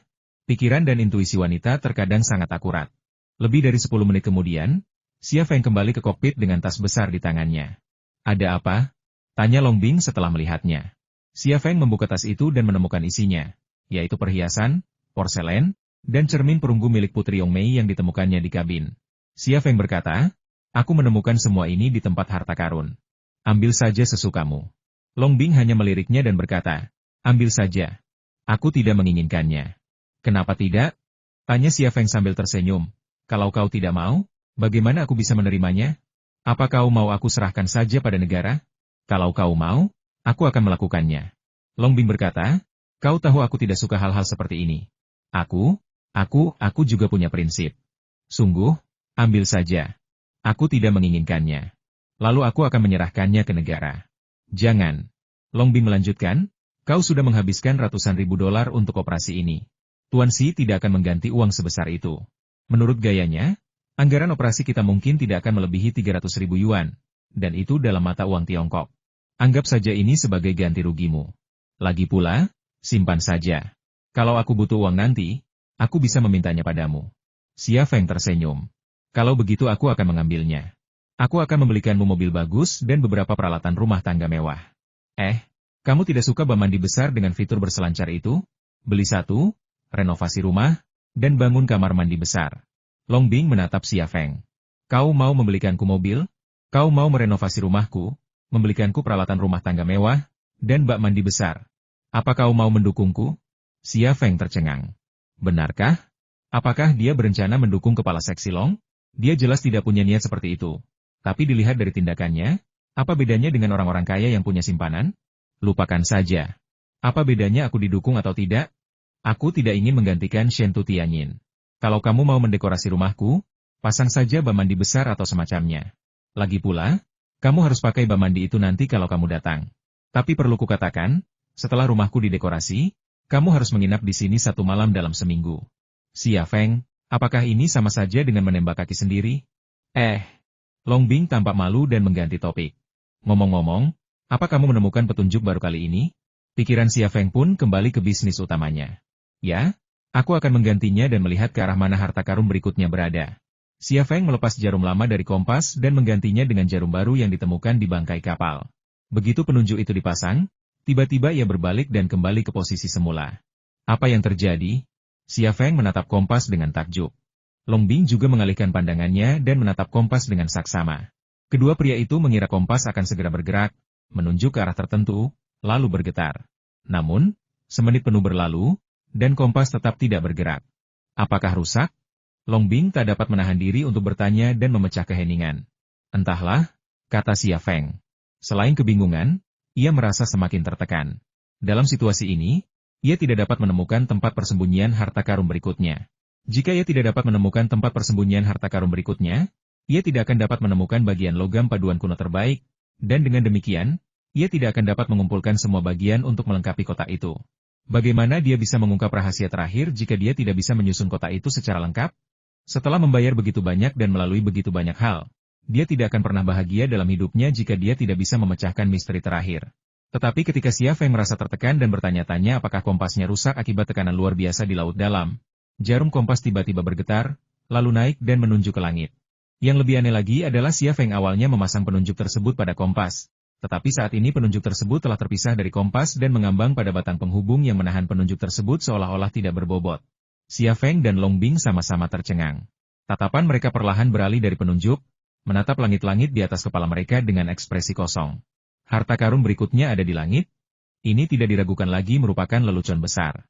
Dengan kondisi teknologi manusia saat ini, meskipun pendaratan di bulan mungkin dilakukan, hal itu membutuhkan upaya gabungan seluruh bangsa, dan pendaratan akan terbatas pada lokasi pendaratan yang ditentukan, sehingga jangkauan aktivitasnya sangat terbatas. Contoh sederhananya adalah Amerika Serikat pernah mendarat di bulan, tetapi mereka hanya menancapkan satu bendera Amerika. Tiongkok juga mendarat di bulan, tetapi jangkauan aktivitas para astronautnya tidak diragukan lagi lebih luas dari 2 lapangan sepak bola. Teknologi saat ini terbatas pada tingkat ini.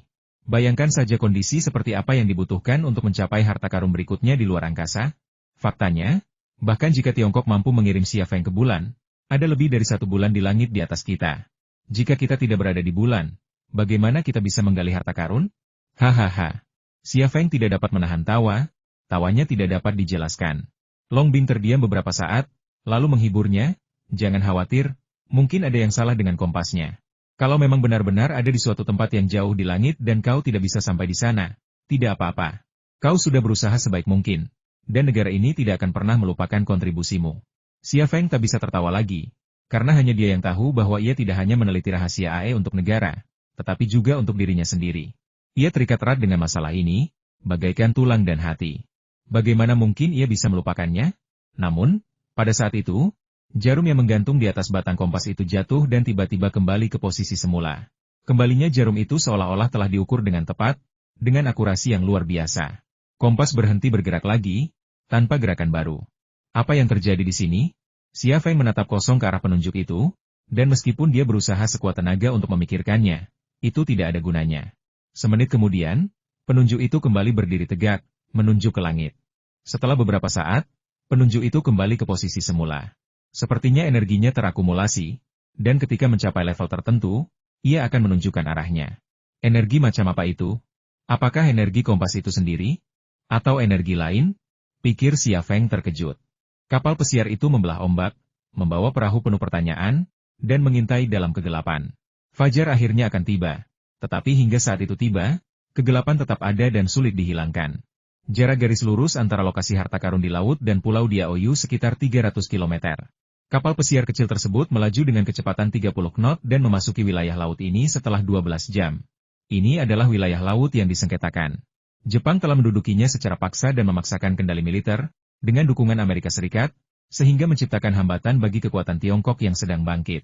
Namun, wilayah laut ini telah menjadi milik Tiongkok sejak zaman dahulu, dan kendali Jepang pasti akan berumur pendek. Namun kini, wilayah laut yang semula milik Tiongkok ini telah menjadi wilayah laut paling berbahaya, dan Xia Feng serta Long Bing harus menyeberanginya. Saya khawatir kita sudah terdeteksi oleh pasukan bela diri Jepang, kata Long Bing, yang mengemudikan kapal pesiar. Ia tampak sedikit gugup sejak memasuki wilayah laut ini. Xia Feng berkata, ini tempat kita. Apa yang bisa dilakukan radar Jepang terhadap kita? Kita hanya kapal pesiar kecil biasa. Apa mereka benar-benar bisa menembaki kita? Long Bing mengangkat sudut mulutnya. Jangan remehkan kendali sayap kanan Jepang atas pemerintahan Jepang. Dan jangan remehkan arogansi pasukan bela diri. Mereka tidak masuk akal. Kalau tidak, mereka tidak akan menduduki wilayah laut yang telah menjadi milik kita sejak zaman dahulu ini dengan paksa. Xia Feng merasa sedikit tidak nyaman, tetapi tidak ada yang dapat ia lakukan. Lei, kau yang mengemudikan kapal pesiarnya. Aku akan menghubungi Tuan Xi dan memintanya mengirim seseorang untuk menjemput kita, kata Long Bing. Ya. Xia Feng berjalan mendekat dan mengambil alih kemudi. Sambil mengemudikan kapal pesiar, sesekali matanya melirik kompas di atas meja, yang jarumnya terus berputar terbalik dan kembali ke posisi semula. Luopan kini bagaikan pria dengan kemampuan luar biasa di bidang itu. Ia berdiri lalu terkulai, lalu berdiri lagi, dengan orgasme setiap 2 menit.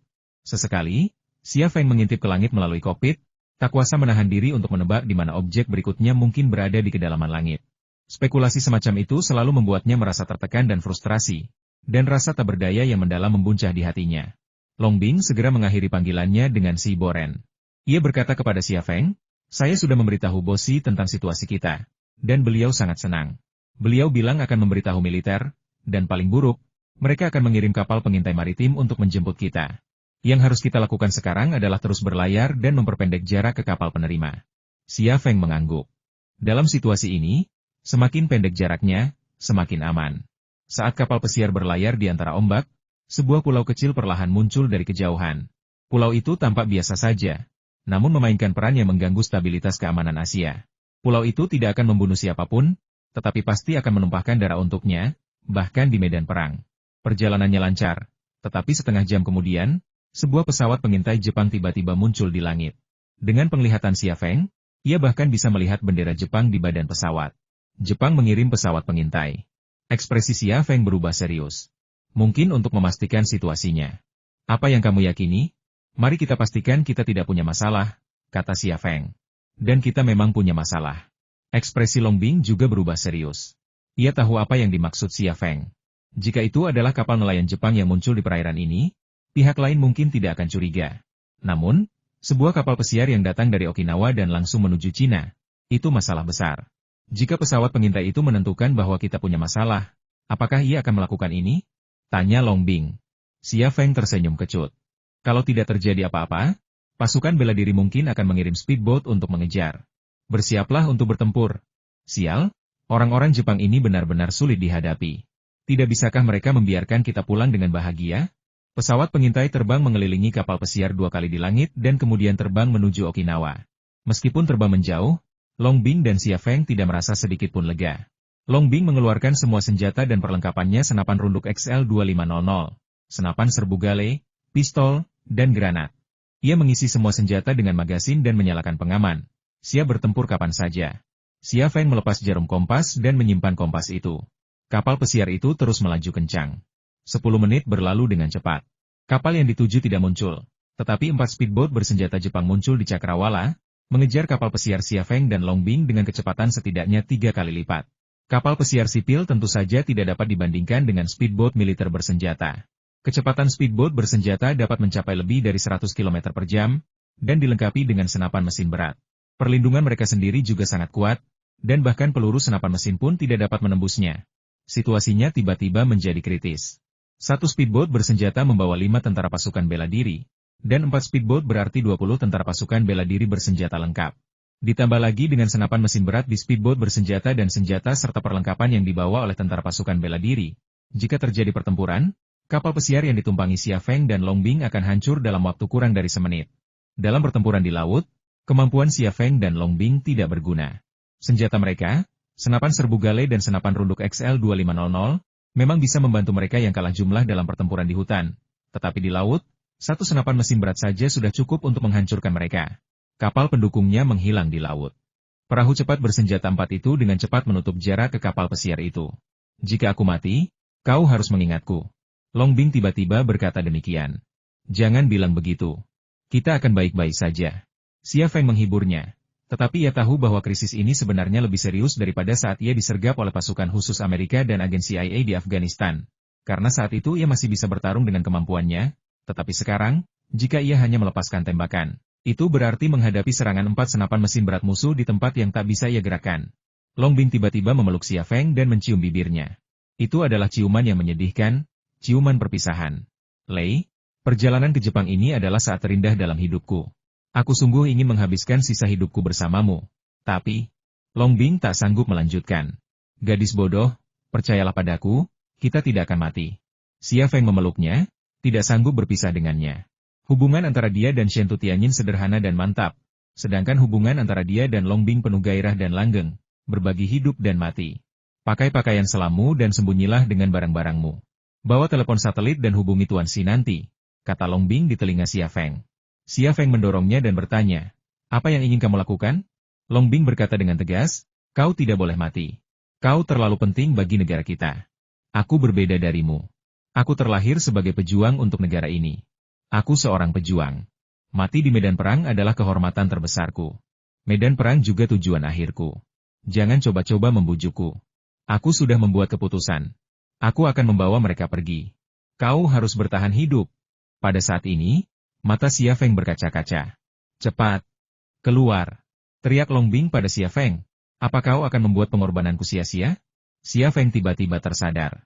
Saat itu juga, ia seolah telah mengambil keputusan. Ia tiba-tiba menunjuk ke laut di luar kokpit dan berkata, lihat, kapal pengintai maritim kita.